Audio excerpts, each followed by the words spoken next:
கிறிஸ்துவுக்குள் அன்பானவர்களே, ஆண்டவர் ஆகிய இயேசு கிறிஸ்துவின் இனிய நாமத்தில் உங்களை அன்போடு கூட வாழ்த்துகிறேன்.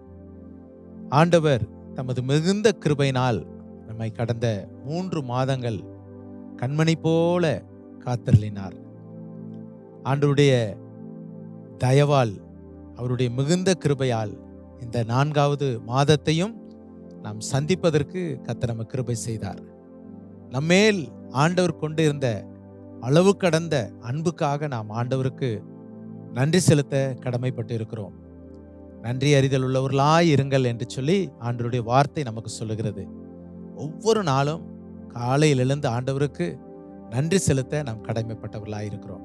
கர்த்தர் இந்த மாதத்தை நமக்கு ஆசீர்வதித்தரும்படியாக கடந்த 3 மாதங்கள் ஆண்டவர் நம்மை கண்மணி போல பாதுகாத்ததற்காக ஆண்டவருக்கு நன்றி சொல்லி ஜெபிப்போமா? அன்புள்ள ஆண்டவரே, இந்த 4வது மாதத்தை காணும்படியாய் கிருபை செய்ததற்காய் ஸ்தோத்திரம்.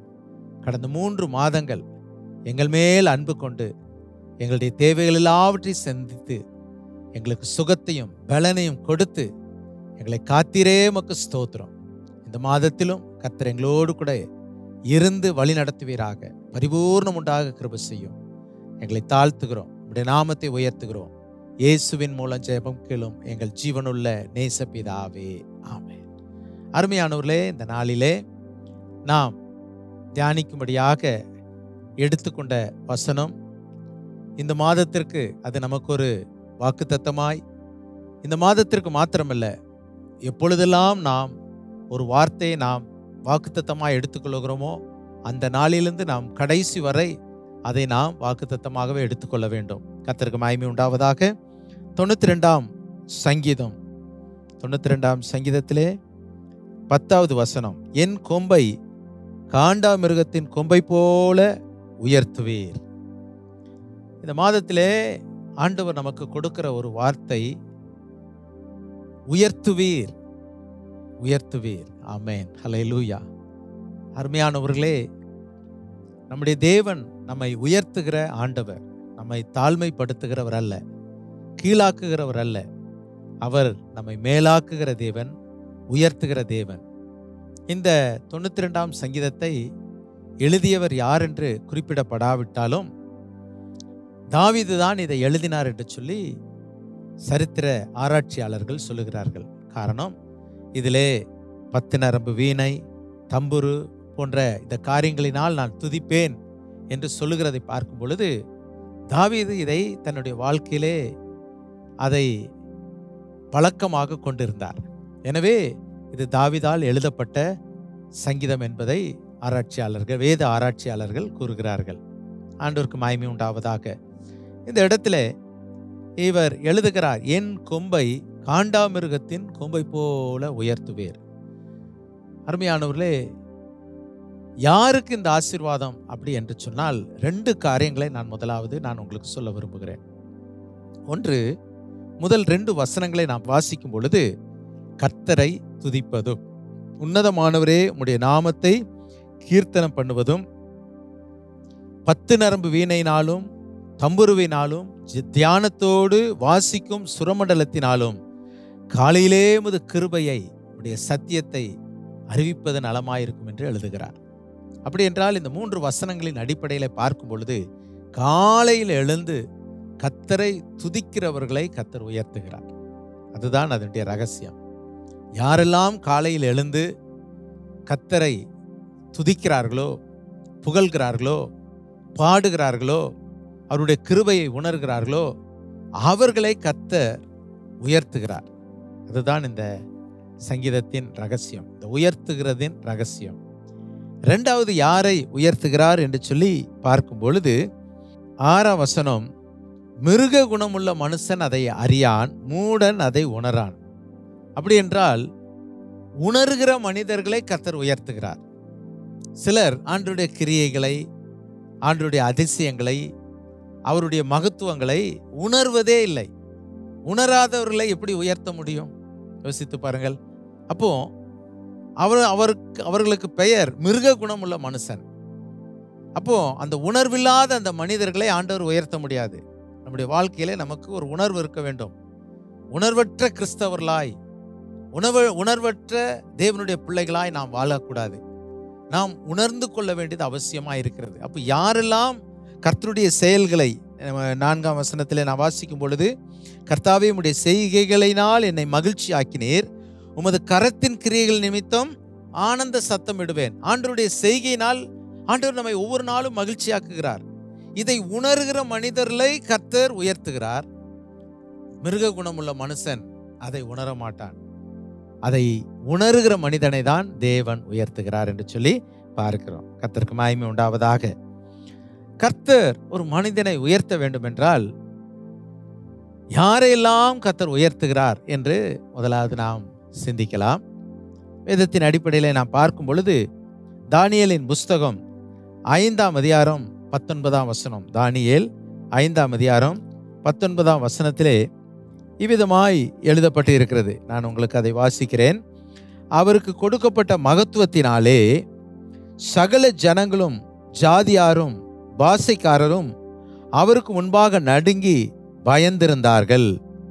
அவர் தமக்கு சித்தமானவனை கொன்று போடுவார், தமக்கு சித்தமானவனை உயிரோடு வைப்பார், தமக்கு சித்தமானவனை உயர்த்துவார், தமக்கு சித்தமானவனை தாழ்த்துவார்.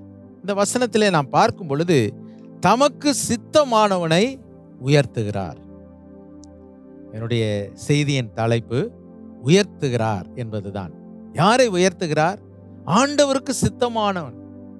அப்ப யார் ஆண்டவருக்கு சித்தமானவன்? அவருக்கு சித்தமானவைகளை எல்லாம் செய்கிறவர் தான் அவருக்கு சித்தமானவர். இன்றைக்கு கர்த்தருடைய சித்தம் இன்னதென்று அறிந்து அதன்படி நாம் செய்யும் பொழுது ஆண்டவர் நம்மை உயர்த்துகிறார். இந்த நாளிலிருந்து நாம் கற்றுக்கொள்ள வேண்டும், ஆண்டவர் உமக்கு சித்தமானது என்ன? ஆண்டவருடைய சித்தம் என்று சொன்னால் அது ஒரு பெரிய ஒரு செய்தி. ஆகவே கர்த்தருக்கு சித்தமானதை நம்முடைய வாழ்க்கையிலே செய்து நாம் நடப்பிப்போமானால் நான் சொல்லுகிறேன், கர்த்தர் நிச்சயமாய் நம்மை உயர்த்துவார். அல்லேலூயா. கர்த்தருக்கு மகிமை உண்டாவதாக. இரண்டாவது அவர் யாரை உயர்த்துகிறார் என்று பார்க்கும் பொழுது, யாக்கோபின் நிருபம் 4ஆம் அதிகாரம் 10ஆம் வசனம் இவ்விதமாய் சொல்லப்படுகிறது, கர்த்தருக்கு முன்பாக தாழ்மைப்படுங்கள், அப்பொழுது அவரை உங்களை உயர்த்துவார். எப்பொழுதெல்லாம் கர்த்தருடைய சமூகத்தில் நாம் வருகிறோமோ, நம்மை தேவ சமூகத்தில் மனத்தாழ்மையோடு நம்மை தாழ்த்தி ஆண்டவரிடத்திலே நாம் அர்ப்பணிக்க வேண்டும். பெருமையானவைகளை நாம் பேசக்கூடாது. ஆண்டவர் நமக்கு எத்தனையோ நன்மைகளை செய்திருக்கலாம், நம்மை உயர்த்தி இருக்கலாம், ஆசீர்வதித்திருக்கலாம். ஆனால் ஆண்டவருடைய பாதத்திலே, ஆண்டவரே நான் ஒன்றுமில்லை, நான் வெறுமையான பாத்திரம் என்று சொல்லி கர்த்தருக்கு முன்பதாக தாழ்மைப்படும் பொழுது அவர் உயர்த்துகிறார் என்று பார்க்கிறோம். எனவே உயர்த்தும் தேவன் எப்படி உயர்த்துகிறார்? யாரை உயர்த்துகிறார்? நமக்கு சித்தமானவர்களை உயர்த்துகிறார். சித்தமானவைகளை செய்கிறவர்கள் தான் சித்தமானவர்கள், அவர்களை கர்த்தர் உயர்த்துகிறார். இரண்டாவது, தாழ்மை உள்ளவர்களை கர்த்தர் என்ன செய்கிறார்? உயர்த்துகிறார். எவ்வாறு உயர்த்துகிறார்? எவ்வாறு நம்மை உயர்த்துகிறார் என்று சொல்லி நீங்கள் வேதத்தில் வாசித்தால் 2 வசனங்களை உங்கள் முன்பதாய் வைக்க விரும்புகிறேன். ஒன்று, சங்கீதம் 37ஆம் சங்கீதம் 34ஆம் வசனம், பூமியை சுதந்தரித்துக் கொள்வதற்கு உன்னை உயர்த்துவார்.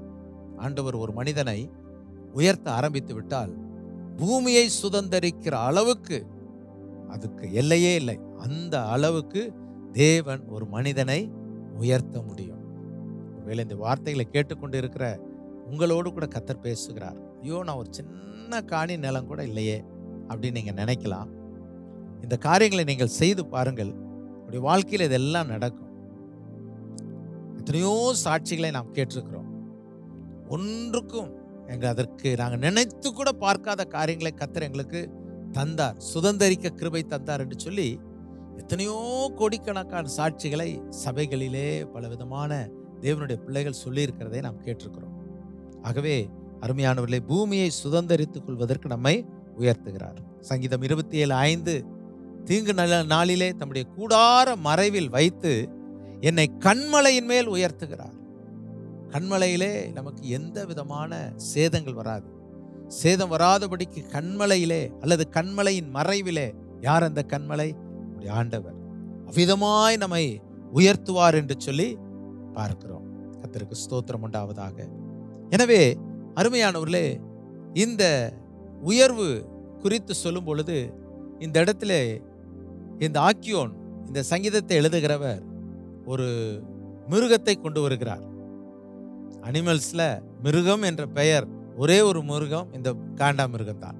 இங்கு ஆண்டவர் எப்படி உயர்த்துகிறார் என்று எழுதப்பட்டு இருக்கிறது, என் கொம்பை காண்டா மிருகத்தின் கொம்பை போல. கொம்புடைய விலங்குகள் அநேகம் இருக்கிறது. மான்களுக்கு கொம்புகள் இருக்கிறது, மாடுகளுக்கு கொம்புகள் இருக்கிறது, பலவிதமான கொம்புகள் இருந்தாலும் இந்த காண்டா மிருகத்தின் கொம்பு அப்படின்னு சொல்லி இங்கு எழுதப்பட்டு இருக்கிறதை பார்க்கிறோம். கொம்பை போல உயர்த்துவீர் என்று சொல்லப்படவில்லை, காண்டா மிருகத்தின் கொம்பு. இந்த காண்டா மிருகத்தை குறித்து நாம் பார்ப்போமானால் அது 2 விதங்களிலே கொம்பு இருக்குமா. சில காண்டா மிருகங்களுக்கு 2 கொம்பு இருக்கும், சில காண்டா மிருகத்திற்கு ஒரே கொம்பு இருக்கும். அப்போ இந்த ஒரு கொம்பா இருக்கலாம், அது 2 கொம்பா இருக்கலாம். இந்த காண்டா மிருகத்திற்கு அந்த கொம்பிலே அவ்வளவு பலம் இருக்குமா.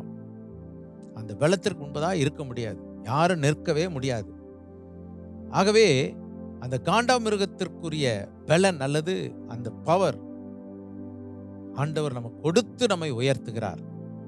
இஸ்ரவேல் ஜனங்களை குறித்து நாம் பார்க்கும் பொழுது என்னாகமம் புஸ்தகத்திலே 23ஆம் அதிகாரத்தில் இஸ்ரவேல் ஜனங்கள் எகிப்திலிருந்து, அடிமைத்தனத்திலிருந்து விடுதலை பெற்று அப்படியே வருகிறார்கள். அந்த மோவாப் சமவெளிகளிலே அவர்கள் வரும்பொழுது அங்கு அந்த மோவாபிய மன்னன் அவர்களை சபிப்பதற்காக பீலையாம் என்ற தீர்க்கதரிசியை கூலிக்கு பேசி அழைக்கிறார். அப்ப என்ன சம்பவம் என்பது நமக்கு தெரியும். அந்த வசனத்தை நீங்கள் வாசித்தால் என்னாகமம் புஸ்தகம் 23ஆம் அதிகாரம் 22ஆம் வசனம், இந்த வசனத்திலே அவர் இவர் விதமாய் எழுதுகிறார், தேவன் அவர்களை எகிப்திலிருந்து புறப்பட பண்ணினார், காண்டா மிருகத்திற்கு ஒத்த பலன் அவர்களுக்கு இருந்தது. ஹல்லேலூயா.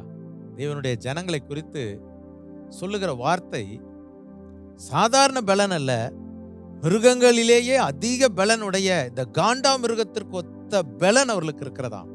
இன்றைக்கு வார்த்தைகளை கேட்டுக்கொண்டு இருக்கிற அருமையான கர்த்தருடைய பிள்ளைகளே, நீங்கள் கர்த்தரை துதிப்பதினால், கர்த்தருடைய செய்கையை நீங்கள் உணர்வதினால் ஆண்டவர் உங்களுக்கு சொல்லுகிறார், உங்களுக்கு ஒரு பலன் தருகிறார். அந்த பலன் எப்படிப்பட்ட பலன் தெரியுமா? காண்டா மிருகத்திற்கு ஒத்த பலன். இந்த காண்டா மிருகத்திற்கு ஒத்த பலனை குறித்து இன்னும் கொஞ்சம் விளக்கமாக அங்கு எழுதப்பட்டு இருக்கிறதை பார்க்கிறோம். என்னாகமம் புஸ்தகம் 24ஆம் அதிகாரம் 8ஆம் வசனத்தை நாம் வாசித்தால், தேவன் அவர்களை புறப்பட பண்ணினார், காண்டா மிருகத்திற்கு ஒத்த பலன் அவர்களுக்கு உண்டு. அந்த பலன் என்ன செய்கிறதாம்? அவர்கள் தங்கள் சத்துருக்களாகிய ஜாதிகளை பட்சித்து அவர்கள் எலும்புகளை நொறுக்கி அவர்களை தங்கள் அம்புகளால் எய்வார்கள் என்று எழுதப்பட்டு இருக்கிறது. இந்த பலன் என்ன செய்கிறதாம்? சத்துருக்களை பட்சித்து போடும். அப்படிப்பட்ட பலனை ஆண்டவர் தேவ ஜனங்களுக்கு கொடுக்கிறேன் என்று சொல்லுகிறார். அந்த கொம்பை போல உயர்த்துவார், பலன் கொடுத்து உயர்த்துவார். இவ்வளோ அருமையான வார்த்தைகள். இதை தியானிக்கும் பொழுது எவ்வளோ ஆச்சரியமா இருக்கிறது. ஆண்டவர் உயர்த்துகிற தேவன். எவரையும் ஒரு நாள் 2 பேர் ஒரு சிறைச்சாலையில இருக்கிறார்கள். சிறைச்சாலையில இருக்கும் பொழுது அவர்கள் ஏதோ தவறு செய்து விட்டார்கள். சிறைச்சாலையில இருக்கிறார்கள். ஒரு நாள் 2 பேரும் வெவ்வேறு சொப்பனங்களை பார்க்கிறார்கள். இந்த சொப்பனங்கள் நிமித்தம் கலங்கி போய் இருக்கிறார்கள். அந்த நாளிலே அந்த சிறைச்சாலையிலே தேவனுக்கு பயந்த ஒரு மனிதன் இருக்கிறார். கர்த்தர் அந்த மனிதனோடு கூட இருக்கிறார். இந்த 2 பேருடைய முகங்கள் வாடி இருக்க அவர் கேட்கிறார், ஏன் துக்கமாய் இருக்கிறீர்கள், வாடலாய் இருக்கிறீர்கள்? நல்ல தேவனுடைய பிள்ளைகள் ஒருவருடைய முகம் துக்கமாய் இருந்தால் அவர்களை விசாரிக்க வேண்டியது அவசியம். இந்த மனிதனும் அப்படிதான் கேட்கிறார். அப்பொழுது அவர்கள் தங்களுடைய சொப்பனங்களை சொல்லுகிறார்கள். இந்த தேவ மனிதன் கர்த்தருடைய துணையோடு கூட அதனுடைய அர்த்தத்தை சொல்லுகிறார். இன்னும் சில நாளைக்குள்ளாய் இந்த இடத்திலே, இந்த சிறைச்சாலையில இருக்கிற உன்னை ஆண்டவர் மறுபடியுமாக மீண்டும் உயர்த்த போகிறார் அப்படின்னு சொல்லுகிறார். என்ன நடந்தது? சில நாளைக்குள்ளாய் அந்த மனிதன் உயர்த்தப்பட்டான். இந்த சம்பவமானது ஆதியாகமம் 40ஆம் அதிகாரத்திலே வருகிறது. அந்த பானபாத்திரக்காரன், அந்த வசனத்தை வாசித்தால் மிகவும் அருமையா இருக்கும். ஆதியாகமம் 40ஆம் அதிகாரம் 20ஆம் வசனத்தை நாம் வாசிக்கும் பொழுது, ஆதியாகமம் புஸ்தகம் 40ஆம் அதிகாரம் 20ஆம் வசனத்திலே இவ்விதமாய் எழுதப்பட்டு இருக்கிறது. 3ஆம் நாள் பார்வோனுடைய ஜென்ம நாளா இருந்தது. அவன் தன் ஊழியக்காரர் எல்லாருக்கும் விருந்து பண்ணி பானபாத்திரக்காரருடைய தலைவன் தலையையும் சுயம்பாகிகளுடைய தலைவன் தலையையும் தன் உத்தியோகத்திய நடுவிலே உயர்த்தினான் என்று எழுதப்பட்டு இருக்கிறது. பாருங்கள், முடிந்து போனது என்று நினைத்த மகனுடைய வாழ்க்கையிலே தேவன் அவனை குறித்து சித்தம் கொண்டார், அவனை உயர்த்தினார். காரணம் என்ன தெரியுங்களா? அவனை உயர்த்துவதன் மூலம் சிறைச்சாலையில் எந்த விதமான தவறு செய்யாமல் புரிந்து வாழ்ந்து கொண்டிருக்கிற ஒரு மனிதன் அவனை விட உயர்த்தப்படக்கூடிய காலம் வரப்போகிறது. யார் அவர்? யோசேப்பு. எந்த தவறும் செய்யவில்லை, ஆனால் சிறைச்சாலையில் இருக்கிறார். ஆண்டவருடைய திட்டங்கள் எல்லாம் நமக்கு தெரியாது. இந்த இடத்துல இவன் சிறைச்சாலைக்கு வருகிறான். அவனுக்கு ஒரு கனவு, ஒரு சொப்பனம், அதனுடைய அர்த்தம் சொல்லப்படுகிறது. அவன் போய் அவனுடைய இன்ஃப்ளூயன்ஸ்ல யோசேப்பை எடுக்கவில்லை. ஒரு நாள் பார்வோனுக்கு சொப்பனம் வருகிறது. அப்பொழுது தான் தனக்கு நினைவு வருகிறது, சிறைச்சாலையில் ஒருவன் தன் கனவுக்கு சொப்பனத்திற்கு அர்த்தம் சொன்னானே என்று சொல்லி ராஜாவின் இடத்தில் சொல்லும் பொழுது இப்பொழுது யோசேப்பு கொண்டு வந்து நிறுத்தப்படுகிறான். யோசேப்பு உயர்த்தப்படுகிறதை பார்க்கிறோம். பாருங்கள், தேவன் எப்படி உயர்த்துகிறார் என்று சொல்லி. தாழ்மையுள்ளவனையும் கர்த்தர் உயர்த்துவார் என்று சொன்னேன். தாவீது தன்னை எவ்வளவுக்கு தாழ்த்தினார் என்று சொல்லி பார்க்கிறோம். அவருடைய ஒரு வசனத்தை நாம் வாசிக்கலாம். 1 நாளாகமம் 14ஆம் அதிகாரம் 2ஆம் வசனம். 1 நாளாகமம் 14ஆம் அதிகாரம் 2ஆம் வசனத்திலே அவர் சொல்லுகிறார், கர்த்தர் தன்னை இஸ்ரவேலின் மேல் ராஜாவாக திடப்படுத்தி இஸ்ரவேல் என்னும் தம்முடைய ஜனத்தின் நிமித்தம் தன்னுடைய ராஜ்யத்தை மிகவும் உயர்த்தினார் என்று அறிந்து கொண்டான். ஒரு நாள் வரும், தேவனே நம்மை உயர்த்தினார் என்பதை அறிந்து கொண்டார். தாவீது அறிந்து கொண்டார். தாவீதை கர்த்தர் உயர்த்தினார். யோசேப்பை கர்த்தர் உயர்த்தினார். அவர்கள் எல்லாரும் கர்த்தருக்கு பயந்தவர்கள், கர்த்தரை துதித்தவர்கள். தாவீது கர்த்தரை துதித்தான், கர்த்தருடைய செய்கைகளை உணர்ந்தான். கர்த்தர் அவர்களை உயர்த்தினார். அருமையானவர்களே, சித்தமானவர்களை உயர்த்துகிறார், தாழ்மையுள்ளவர்களை உயர்த்துகிறார், காண்டாமிருகத்தின் கொம்பை போல உயர்த்துகிறார். இனி வருகிற நாட்கள் தேவனுடைய ஜனங்களுக்கு கர்த்தரால் வருகிற உயர்வை பெற்றுக்கொள்கிற காலமாய் மாறப்போகிறது.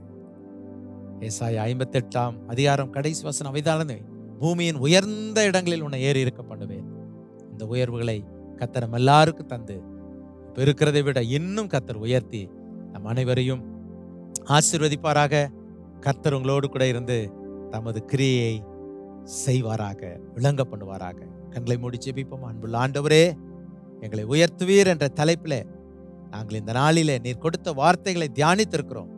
இந்த வார்த்தைகளை கேட்டுக்கொண்டிருக்கிற யாராயிருந்தாலும், எங்கிருந்தாலும், எப்படிப்பட்ட சூழ்நிலையில் இருந்தாலும், எப்படிப்பட்ட தாழ்மையில் இருந்திருந்தாலும், ஆண்டவரே, காண்டாமிருகத்தின் கொம்பை போல நீர் உயர்த்தும்படியாய் ஜெபிக்கிறேன். நீர் அப்படியே செய்வதற்காக உமக்கு நன்றி. எல்லா துதிக்கான மகிமை உமக்கு செலுத்துகிறோம். இந்த மாதம் முழுவதும் வருகிற ஒவ்வொரு காலங்களிலும் உடைய பிள்ளைகளோடு கூட கர்த்தர் இருந்து அவர்களுக்கு வேண்டிய பாதுகாப்பு, சுகம், பலன், ஆரோக்கியம், தேவைகள் எல்லாவற்றையும் தந்து வழி நடத்த வேண்டுமாய் ஜெபிக்கிறேன். ஆசீர்வதியும், கிருபை இருப்பதாக. இயேசுவின் நாமத்தில் ஜெபம் கேளும் பிதாவே, ஆமென். அருமையானவர்களே, கர்த்தர் உங்கள் அனைவரையும் ஆசீர்வதிப்பார்.